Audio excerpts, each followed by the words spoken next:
আসসালামু আলাইকুম, কেমন আছেন সবাই? যে যেখানে আছেন আশা করি আল্লাহর রহমতে ভালো আছেন, সুস্থ আছেন। চলে আসলাম আরো একটি ব্লগ নিয়ে আপনাদের সামনে।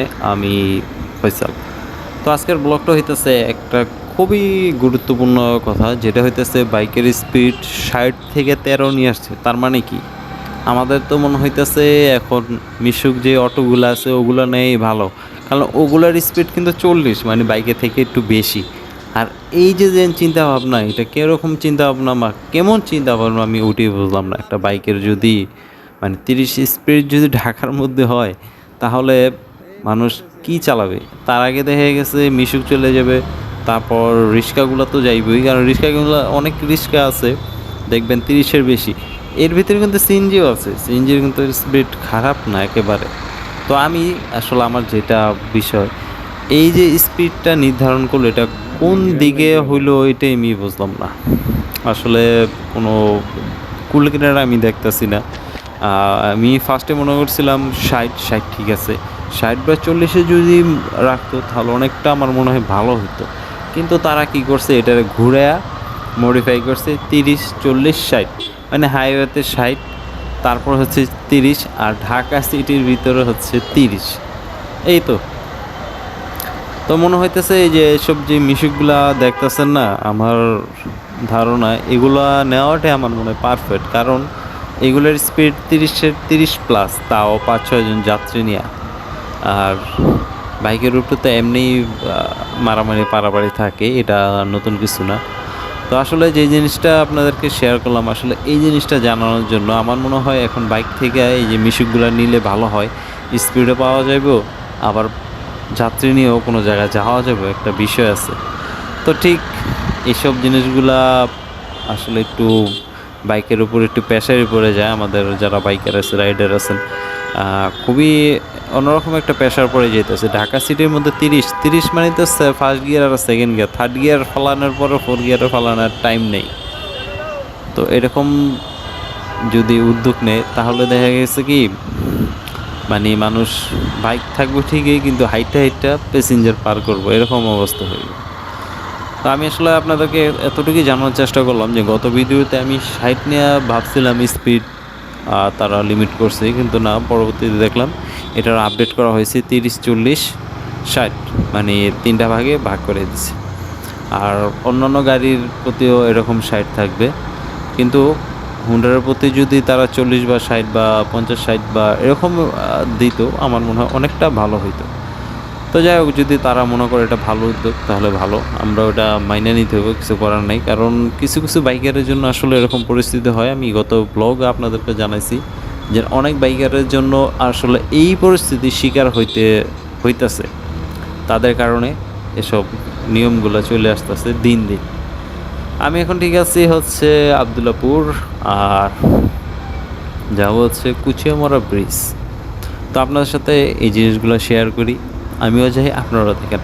রাস্তাঘাটে খুবই সুন্দর, ফাঁকা জায়গা রাস্তা, ওরকম কোনো এদিকে কোনো জ্যাম ট্যাম নাই বলতে গেলে। আর আমি রাইড করতেছি কিন্তু ৩০-এর উপরেই, ৩০ না। তো সব জায়গাতে ৩০ না, শুধু ঢাকা সিটির ভিতরে হচ্ছে ৩০, আর ঢাকা বাহিরে ওইটা হইতেছে ৬০ কিলোমিটার স্পিডে আপনারা যেতে পারবেন।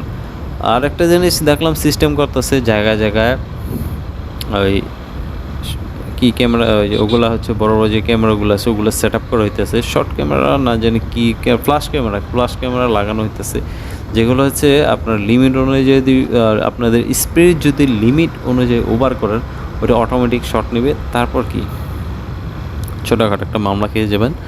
তো এইগুলো সবই খেয়াল করা উচিত। আমি অনেক ভিডিওতে আপনাদেরকে বলছি বা অনেক ব্লগে আমি জানাইছি যে কিছু কিছু রাইডারের জন্য, কিছু কিছু বাইকারের জন্য আজকের এই পরিস্থিতিতে সম্মুখীন হইতেছে।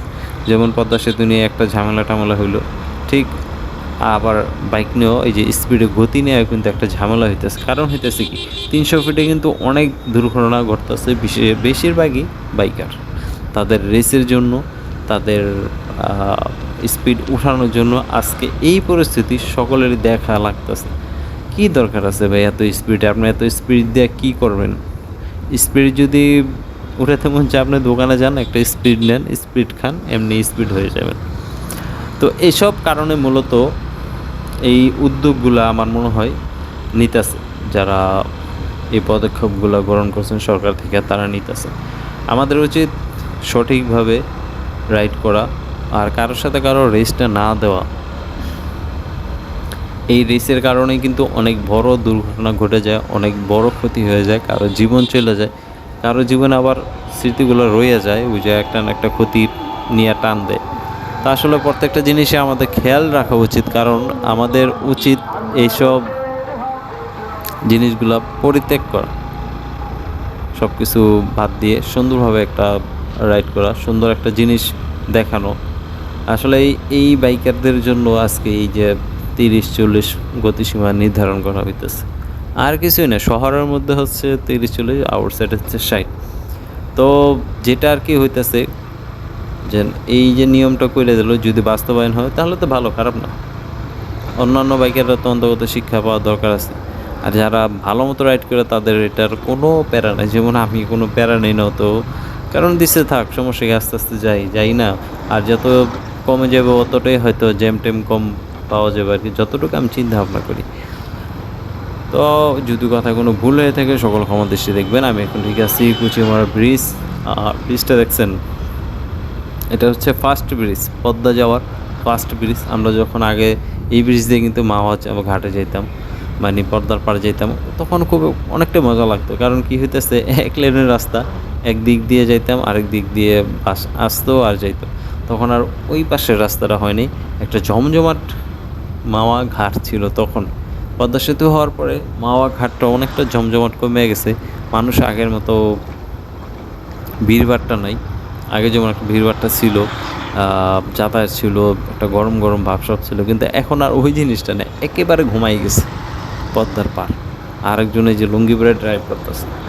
এই যে বললাম, কিছু কিছু বাইকারদের কারণে আজকের এই অবস্থা, এই পরিস্থিতি হইতেছে, মানে মেনে নিতে হইতেছে। লুঙ্গি পরেও বাইক রাইড করা যায়, এটা আপনারা দেখেন। এই যে সামনে উনি সুন্দরভাবে লুঙ্গি পরে রাইড করতেছে। তো আবার বলি, যদি ভুল ত্রুটি হয়ে থাকে সকল ক্ষমা দৃষ্টি দেখবেন। আর ভালো লাগলে চ্যানেলটা ঘুরে আসতে পারেন, সাবস্ক্রাইব করতে পারেন, লাইক কমেন্ট শেয়ার করতে পারেন। আপনাদের জন্য আমি আরও ভালো ভালো জিনিস উপস্থাপনা করার চেষ্টা করবো ইনশাআল্লাহ।